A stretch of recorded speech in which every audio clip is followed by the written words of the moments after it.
বিসমিল্লাহির রহমানির রহিম।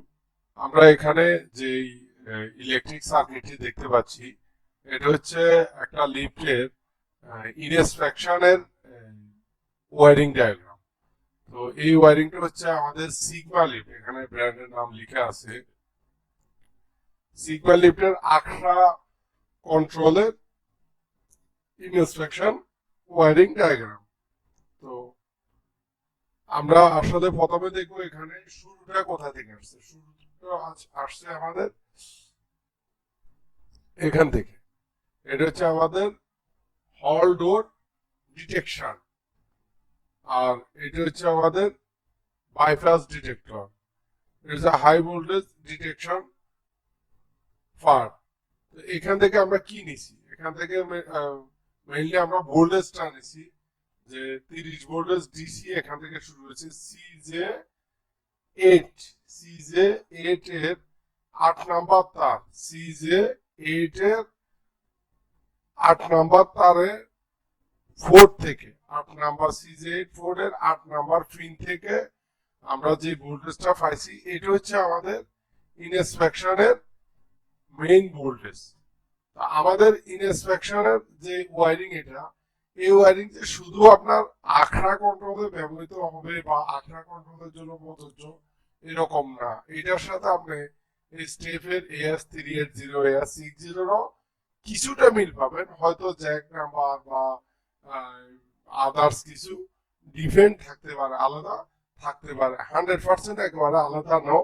আমরা যারা ড্রয়িং নিয়ে পড়াশোনা করি বা একের পর এক ড্রয়িং আপডেট হইতে হইতে এই পর্যন্ত আসছে, তো একটার সাথে একটার যোগ সাজিশ থাকে, মিল থাকে। তো আমরা আজকে যেটা বুঝবো এটা হচ্ছে AS380 আখড়া কন্ট্রোল সিগমা ব্র্যান্ডে। তো এখানে দেখেন আমাদের প্রথমে ভোল্টেজ আসছে কোথায় থেকে, 7 নাম্বার ফেজের সি কলাম, 4 নাম্বার কলাম থেকে।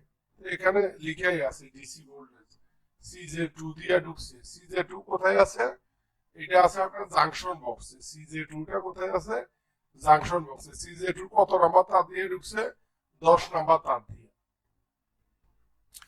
10 নাম্বার তার দিয়ে। এই জিনিসটা হচ্ছে আমাদের কেবিনের উপরেরটা, এই জিনিসটা হচ্ছে কেবিনের উপরেরটা। আবার এই জিনিসটা হচ্ছে আপনার এই কন্ট্রোলের যে ইনস্পেকশন রিমোট ব্যবহার করা এটা, আর এটা হচ্ছে কেবিনের উপরে যে ইনস্পেকশন রিমোট ব্যবহার করে ওইটা। আমাদেরকে একটা জিনিস খেয়াল রাখতে হবে, লিফটের ইনস্পেকশনের যে ওয়ারিং, আমরা যারা নাইসে লোকালি ওয়ারিং করছি আর কেলে লোকালি ওয়ারিং করছি, তারা বুঝতে পারবো খুব সহজে যে ইনস্পেকশনের ওয়ারিং এর সকল ব্যান্ডেরই আপনার শুরু হয় কেবিনের উপর থেকে। আপনি যদি কোনো কারণে কেবিনের উপরে একবার ইনস্পেকশন করে রাখেন, তাহলে কিন্তু কন্ট্রোলের ইনস্পেকশন থেকে লিফটটা চলবে না। এটা সেটিং করা থাকে প্রত্যেকটা কন্ট্রোল এরকম। যদি কন্ট্রোলে আপনার ইনস্পেকশন করা থাকে আর আপনি কেবিনের উপরে ইনস্পেকশন করে আপ ডাউন করতে চান, তা পারবেন। তবে কেবিনের উপরে ইনস্পেকশন করা আছে, কন্ট্রোলের ওইখান থেকে ইনস্পেকশন করে আপ ডাউন করবেন বা নর্মাল করবেন, তা হবে না। তো এখন আমরা এখানে দেখবো, এখানে লিখেই আছে আমাদের যে এটা হচ্ছে আমাদের কেবিনের উপরটা। এখানে দেখেন লিখে আছে top of car inspection switch. এই 24 ভোল্টেজ এখান দিয়ে আসতেছে, এখান দিয়ে আসতেছে। আপনি যদি এখানে ইনস্পেকশন সুইচটা সবসময় এনসি তে থাকে, আপনি যদি এনও করে দেন, এখন এনও দেখাইছে, এনও করে দেন, তাহলে ভোল্টেজটা এদিকে সাপ্লাই হবে না। আর এটা হচ্ছে আমাদের স্টপ বাটন। এই যে সিম্বলটা দেখতেছেন, এটা হচ্ছে স্টপ বাটনের সিম্বল। এখানে লেখা আছে ইনস্পেকশন পাবলিক সুইচ। যাই হোক, ওনারা একটা দিয়ে আখ্যায়িত করছে, তবে এটা আমাদের স্টপ বাটন। আপনি যদি ইনস্পেকশন সুইচ মুভ করেন নরমাল থেকে, এটা যদি এনসি তে থাকে তখন নরমাল, আর এটা যদি আপনার এনও করে ফেলেন তখন হচ্ছে আপনার এই ইনস্পেকশন হয়ে গেছে, বা এই লিফটার হাই স্পিডে চলবে না। আর এটা হচ্ছে আমাদের স্টপ বাটন। আর এখানে আমরা যেটা দেখতে পাচ্ছি, এটা হচ্ছে আমাদের টপ অফ কার ইনস্পেকশন, এটা হচ্ছে আপ বাটন। আর এটা হচ্ছে ডাউন বাটন। এখানে আবার কথা আছে, আপনার এই ওয়ারিংটা দেখেন এমন ভাবে করা আছে, আপনার এইটা আপ বাটন আর এটা হচ্ছে ডাউন বাটন।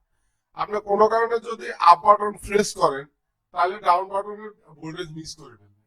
মানে আপ বাটন এনো যখন এনো থাকবে তখন ডাউন বাটন এনসি, আবার ডাউন বাটন যখন এনো থাকবে তখন আপ বাটন অটোমেটিক এনসি হয়ে যাবে। এভাবে সেট করা, কারণ হচ্ছে কোনো কারণে যদি দুইটা সুইচ একসাথে চাপ পড়ে তাহলে যেন কোনোটাতে ভোল্টেজ না যায়। আপনি দেখেন এটা প্রেস করে দিলেন, আপনি এই সুইচটা প্রেস করেন, তাহলে কি হলো, এটা পাই গেল এটা পাইলো না, তাহলে এটা পাইলো, এটা পাওয়ার পর কি হলো, এই ভোল্টেজটা এদিকে গেল। আপনি এটা প্রেস করে দিলেন, এটা প্রেস করে দিন, তাহলে কি করে এটা ছাড়িয়ে দিব, তাহলে অটোমেটিক্যালি এখান থেকে ভোল্টেজ যাচ্ছে না।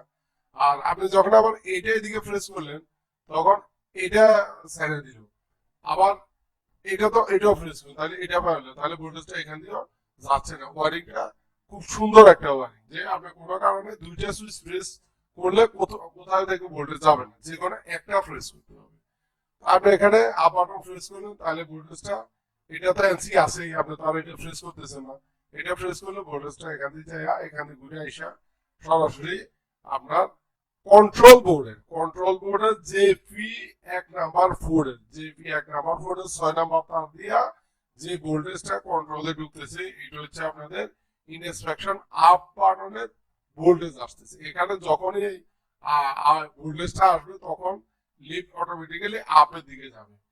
একইভাবে আপনি যখন এখান থেকে এটা প্রেস করবেন ডাউন বাটন, এটা প্রেস করবেন তখন ভোল্টেজটা এখান দিয়ে আইসা অটোমেটিক্যালি জেপি 1 নাম্বার তারের 7 নাম্বার, জেপি 1 নাম্বার 4 7 নাম্বার তার দিয়া ভোল্টেজটা কন্ট্রোলে ঢুকতেছে। জেপি 1 নাম্বার 4 নাম্বার গুলা খেয়াল রাখবেন, যে মাদারবোর্ড পর্যন্ত চাইয়া কত নাম্বার 4 কত নাম্বার তারে কোন কানেকশন কোন সিগন্যালটা আসতেছে এবং যাচ্ছে, নাহলে কিন্তু ভুল করলে ক্ষতির সম্মুখীন হতে পারে।